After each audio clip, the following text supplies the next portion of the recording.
Are you stuck in the same loops over and over, aren't you? You just closed another trade early. Again. The setup was perfect, your analysis was solid, the entry was clean. But the moment price pulled back 0.3%, your hand moved to the exit button like it had a mind of its own. And now you're watching that same trade run exactly where you predicted, without you in it. Here's the part that really stings. This isn't the first time. It's not even the 10th time. It's a pattern, a loop you can't seem to break. And deep down, you know the truth. The market isn't stopping you from winning. You are. This is self-sabotage, and it's destroying more trading accounts than bad strategies ever could. By the end of this video, you'll have the tools to fix this. Here's what most traders don't realize. 90% of trading failure has nothing to do with technical analysis. A study from the University of California tracked 66,000 retail traders and found something shocking. The traders who failed weren't using worse strategies. They weren't less educated. They weren't analyzing charts incorrectly. They were sabotaging themselves, cutting winners early, holding losers too long, overtrading after wins, freezing after losses, breaking their own rules at the worst possible moments. Sound familiar? Because if you've ever looked at your trading journal and thought, why do I keep doing this to myself?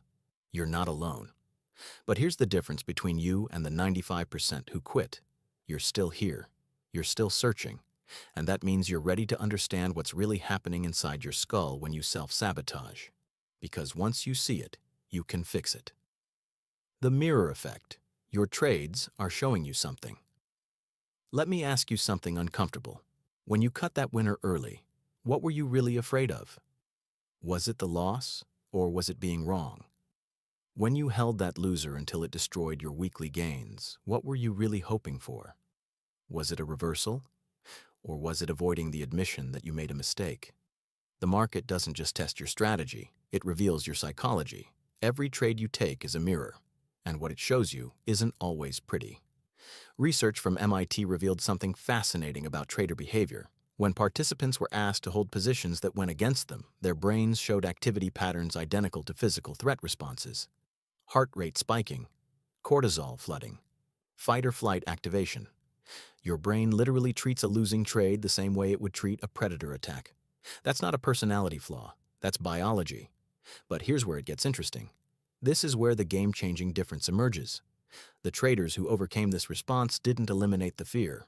They recognized it. They saw the pattern. They understood that their impulse to exit early wasn't protecting them. It was their wounded ego trying to avoid discomfort. One professional trader put it this way: I realized I was closing trades the same way I used to avoid difficult conversations as a kid. I'd bail before things got uncomfortable. Think about your last 5 losing trades. How many of them were actually bad setups, and how many were good setups that you mismanaged because you couldn't handle the emotional tension? The market isn't your opponent, it's your therapist, and it will keep showing you the same lesson until you finally learn it. So stop resisting. If you keep ignoring these lessons instead of learning from them, you'll never break this cycle. The paradox of control. Why trying harder makes it worse. Here's something that sounds completely backward. The more you try to control your trades, the more you sabotage them. Most traders think discipline means forcing yourself to follow rules, white-knuckling through discomfort, suppressing emotions. But research shows this approach actually increases the likelihood of emotional blowouts.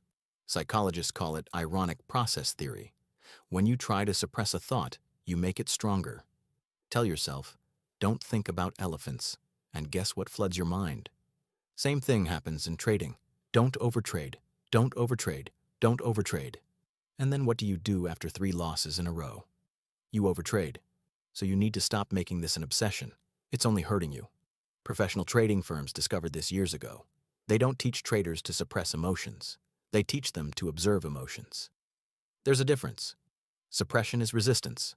Observation is awareness. When you resist an emotion, you give it power. When you observe it, you neutralize it. One trader at SMB Capital described his breakthrough like this: I stopped trying to not be scared. I started noticing when I was scared, and that tiny shift changed everything. Because once you notice the fear, you create space. Space between stimulus and response. Space where conscious choice lives. That space is where self-sabotage dies. Now observe instead of reacting. This simple step will change everything. The winning streak trap. Success as a setup for destruction. You know what the most dangerous moment in trading is? It's not after a big loss, it's after a big win. Researchers at the University of Chicago analyzed thousands of trading accounts and found a shocking pattern. Traders were 34% more likely to take impulsive, oversized positions immediately after winning streaks. Why? Because winning feels like validation. It feels like you've figured it out, like you're finally in sync with the market. Your confidence spikes, your dopamine floods, and your brain whispers a dangerous lie. You can't lose. That's when you size up. That's when you take the marginal setup you would have ignored yesterday. That's when you break your risk management rules because this one feels different. The moment you start feeling complacent, you need to step away from the screen. John Coates, a former Wall Street trader turned neuroscientist, measured testosterone levels in traders throughout the day. What he found was remarkable. Winning traders showed elevated testosterone in the afternoon, which sounds good until you understand what that actually does. Higher testosterone increases risk-taking behavior. It makes you feel invincible. It makes you trade like you're betting house money. One trader described it perfectly. My best days set me up for my worst days. I'd win big, feel untouchable, then blow it all on one stupid revenge trade the next morning. The market doesn't punish you for losing. It punishes you for believing you've won. So here's the shift. Start getting suspicious after wins. Not pessimistic, not fearful, just aware. Because the version of you that shows up after 3 green days, that's the version most likely to sabotage everything you just built. So remember, as you win more, you need to be more careful instead of getting complacent. Let things going well remind you that you need to focus more, not let it distract you. If you feel complacency coming, don't forget that mistakes and losses will follow. The phantom pattern, when your edge becomes your enemy. You've probably noticed this. You develop a strategy, you backtest it, you trade it successfully for weeks, and then suddenly it stops working. You start losing, you panic, you tweak the system, you change indicators, you flip time frames, and now you're lost in a maze of your own creation. But here's what actually happened. Your edge didn't disappear. Your trust in it did. Markets change. Sometimes they trend. Sometimes they chop. Sometimes volatility is high. Sometimes it's dead. A strategy that works beautifully in one condition can get destroyed in another. That's not failure. That's normal. But most traders can't accept that. So they sabotage their own system by constantly changing it. Only the elite minority stays committed to their plan when everything goes wrong. Even when facing consecutive losing trades, they focus on maintaining discipline instead of changing their strategy. Professional traders have a different approach. They don't ask, "Why isn't this working right now?" They ask, "What market condition am I in, and does my strategy fit?" Some of the most successful traders Schwager interviewed in the new market, wizards had losing months, sometimes losing quarters, but they didn't abandon their edge. They scaled down, observed, and waited for conditions to shift back. One trader said, "I realized I was treating my strategy like a magic spell. When it didn't work, I thought it was broken. But strategies aren't magic, they're tools, and tools only work in the right context." So if you've been jumping from system to system, here's your permission. Stop searching for the perfect strategy. Start understanding the conditions where your current strategy actually works. Because self-sabotage often looks like searching for something better when you haven't even mastered what you have. Stop constantly changing strategies. The loss aversion trap. Why you hold losers and cut winners. Let's talk about the most common form of self-sabotage, cutting winners early and holding losers too long. You know you do it. You know it's wrong. But you keep doing it anyway. Why? Because your brain is wired for survival, not profit. Nobel Prize-winning research by Daniel Kahneman revealed something called loss aversion. Humans feel the pain of a loss roughly twice as intensely as the pleasure of an equivalent gain. Losing $100 hurts more than winning $100 feels good. This creates a psychological trap. When you're in a winning trade and it pulls back, your brain screams, "Lock it in before it disappears."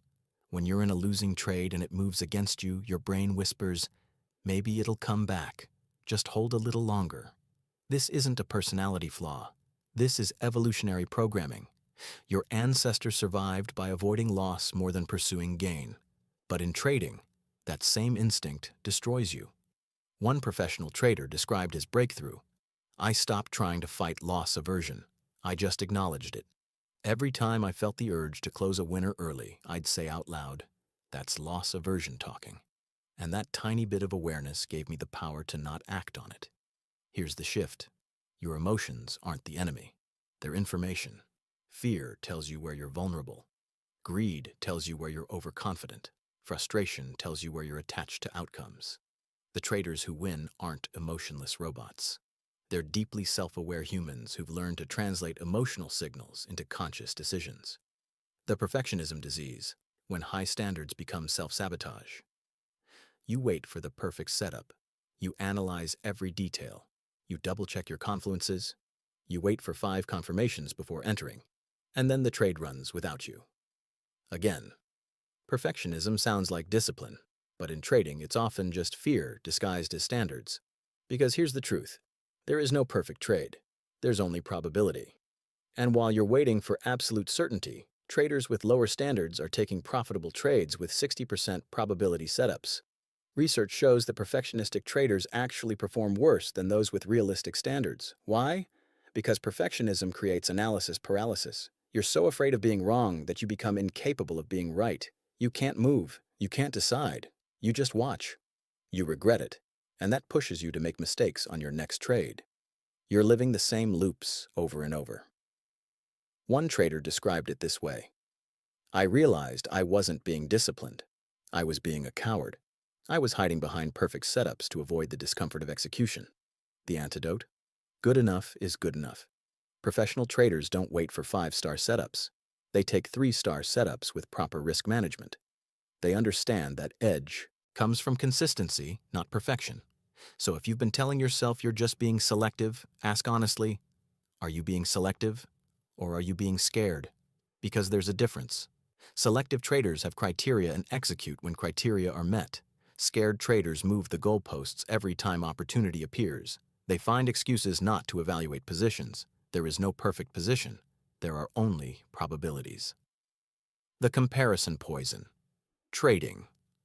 Other people's trades.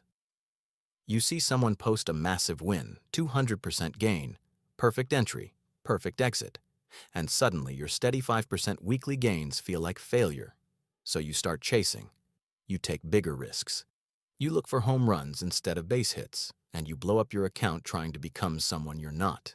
This is comparison-based self-sabotage, and it's killing more traders than they realize. Social media has turned trading into a highlight reel. Everyone posts their wins. Nobody posts their losses. Everyone shows their $10,000 day. Nobody shows the 3 months of grinding that came before it. Your brain sees these wins and creates a false baseline. It starts believing that anything less than spectacular is failure. But here's what the new market wizards revealed. The greatest traders in the world have completely different strategies. Some scalp, some swing, some trend follow, some mean revert. There is no universal path. There's only your path. One professional trader said, "I spent 2 years trying to trade like my mentor. I lost money every month. Then I stopped trying to be him and started being me. Within 6 months, I was profitable." So here's your shift. Stop measuring your success against other traders. Start measuring it against your own process. Did you follow your rules?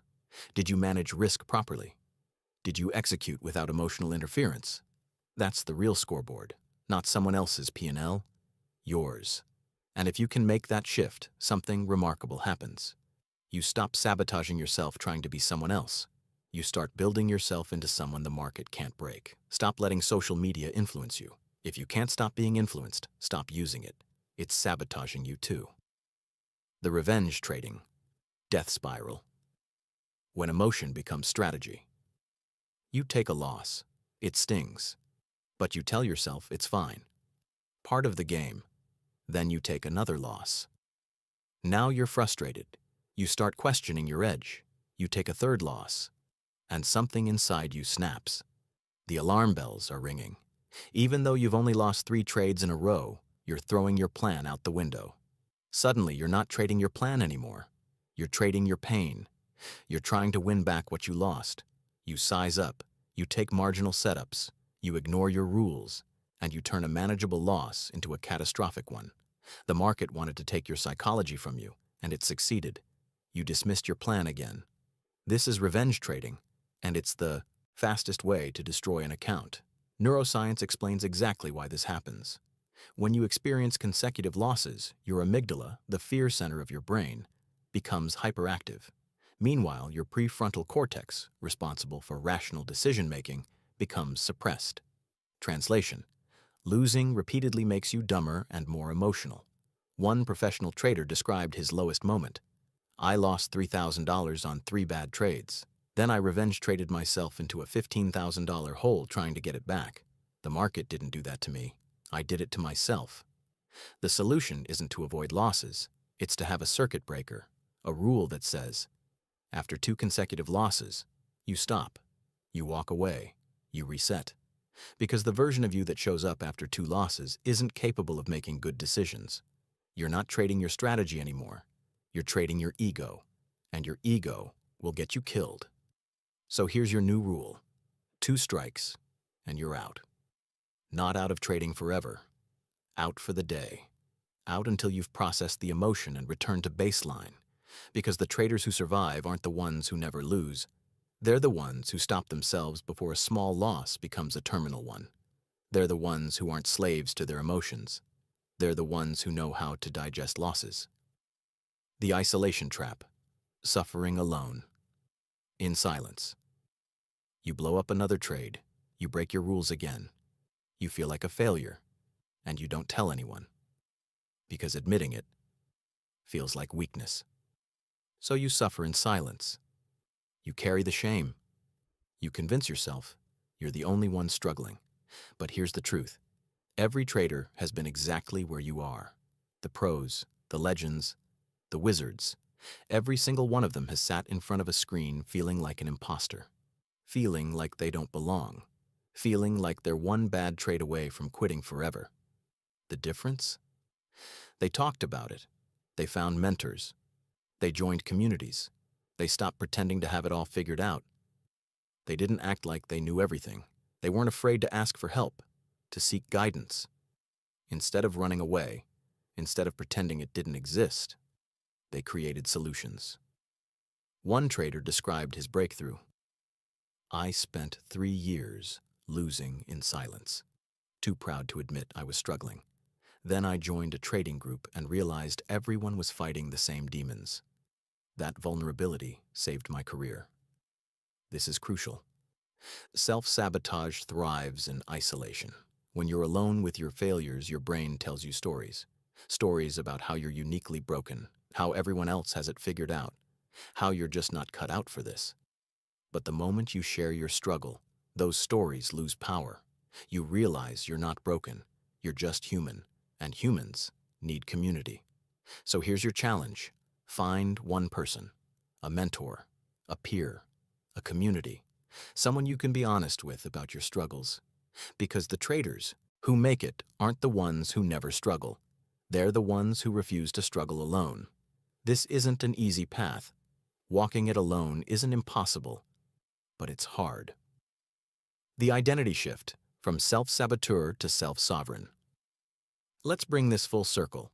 Self-sabotage isn't a series of random mistakes. It's a pattern, a loop, a role you've unconsciously accepted. But here's the good news. Roles can be rewritten. Identities can be rebuilt. And the moment you stop seeing yourself as someone who sabotages, you stop sabotaging. This isn't positive thinking. This isn't affirmations. This is identity-level transformation. Professional traders don't avoid mistakes because they're disciplined. They avoid mistakes because they become someone who doesn't make those mistakes. It's not effort, it's identity. One trader said it perfectly. I used to be someone who cut winners early. Now I'm someone who rides runners. I didn't change my strategy. I changed who I was. We must stop being slaves to our emotions. We are more than that. So here's the process. First, name your pattern. Don't judge it. Don't shame it. Just see it clearly. I cut winners early when price pulls back. Second, understand why it happens. Go deep. Confront yourself. Because I'm more afraid of losing gains than missing bigger gains. Third, decide who you're becoming. I'm becoming someone who trusts their analysis and lets trades develop. And finally, act from that identity. Not perfectly, not all at once, but consistently. One trade at a time. Because you don't rise to the level of your goals, you fall to the level of your identity, and the market always knows who you really are. It rewards or punishes you accordingly. What determines whether you'll make money in the markets is this identity you build. Don't be a slave to your emotions. Build the right identity and become a slave to that. Your next trade isn't a position, it's a decision. You've just walked through the anatomy of self-sabotage. You've seen the mirror effect, the control paradox, the winning streak trap, the phantom pattern, the loss aversion trap, the perfectionism disease, the comparison poison, the revenge trading spiral, the isolation trap, and finally, the identity shift. But here's the truth. Awareness doesn't change your life. Action does. So I want you to do something powerful right now. Think about the last trade you sabotaged, not the one you lost because of bad analysis, the one you lost because of you. What pattern were you trapped in? Was it cutting winners early, holding losers too long, revenge trading, comparison chasing? Now comment that pattern below. Not for me, not for anyone else, but for you. Because when you name it publicly, you strip it of power. You turn a hidden wound into a visible scar, and scars remind you of battles you survived. If this resonated with you, if you saw yourself in these patterns, share this with another trader who's stuck in the same loop. Because we don't grow alone, we grow together. And remember, the market isn't stopping you from winning, you are. But the moment you see that clearly, everything changes. Make your next trade a decision about who you're becoming, not just what you're buying. I'll see you in the next one.